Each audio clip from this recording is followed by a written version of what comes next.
আসসালামু আলাইকুম ওয়া রাহমাতুল্লাহি ওয়া বারাকাতুহু। সর্বপ্রথম একটা বুঝার বিষয় হলো যে বিজয় শব্দটার মানে কি। বিজয় শব্দের মানে হলো কোনো কিছু জয় করা, কোনো কিছু অর্জন করা, কোনো কিছু লাভ করা, এটাকে বিজয় বলা হয়। এখন প্রথমে বুঝার একটি বিষয় আছে, সেটা হলো কেউ যদি কারো থেকে কোনো কিছু পায় বা লাভ করে, তো ওই ব্যক্তি সর্বপ্রথম দাতার প্রতি, যিনি দান করেছেন তার প্রতি শুকরিয়া এবং কৃতজ্ঞতা পালন করে, এটাই স্বাভাবিক নিয়ম।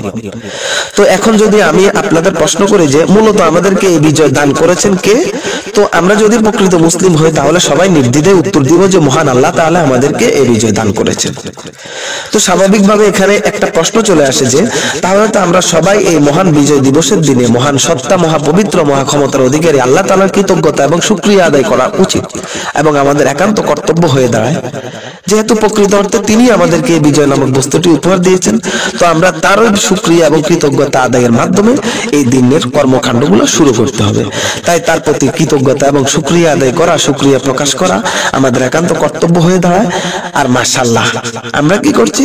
আমরা বিজয় দিবস উদযাপন করি বিভিন্ন অভিনব পদ্ধতিতে, যেগুলো সম্পূর্ণরূপে ইসলামে নিষিদ্ধ এবং ইসলাম বহির্ভূত কর্মকাণ্ড, ওই সমস্ত কর্মকাণ্ড দিয়ে আমরা বিজয় দিবস পালন করি।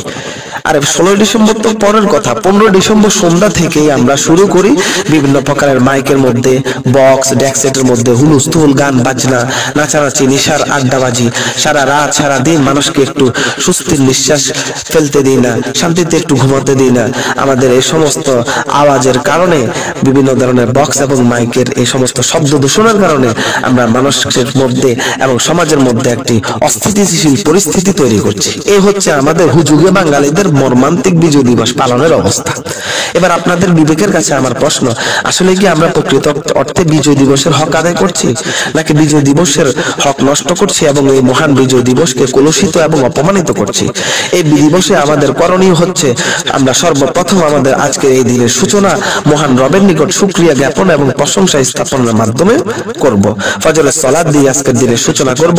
শহীদ ভাইগণের রুহু আত্মার মাগফিরাত কামনা করব, তাদের জন্য ক্ষমা প্রার্থনা করব, তাদের আত্মার উপর দান সদকা করব, নামাজ পড়ে তেলাওয়াত করে তাদের আত্মার উপরে সওয়াব রেসানি এবং তাদের আত্মায় হাদিয়া পেশ করব। তাহলে এই দিবস উদযাপন আমাদের জন্য এবং আমাদের শহীদ ভাইগণের জন্য সার্থক হবে এবং যথার্থ হবে ইনশাআল্লাহ। আমরা সঠিকভাবে বিজয় দিবসের যাতে মূল্যায়ন করতে পারি, আল্লাহ তাআলা আমাদের সকলকে সঠিক বিষয়টা বুঝার এবং সঠিক বিষয়টার উপর আমল করার তৌফিক দান করুক। আমিন ইয়া রাব্বাল আলামিন। আসসালামু আলাইকুম ওয়া রাহমাতুল্লাহি ওয়া বারাকাতুহু।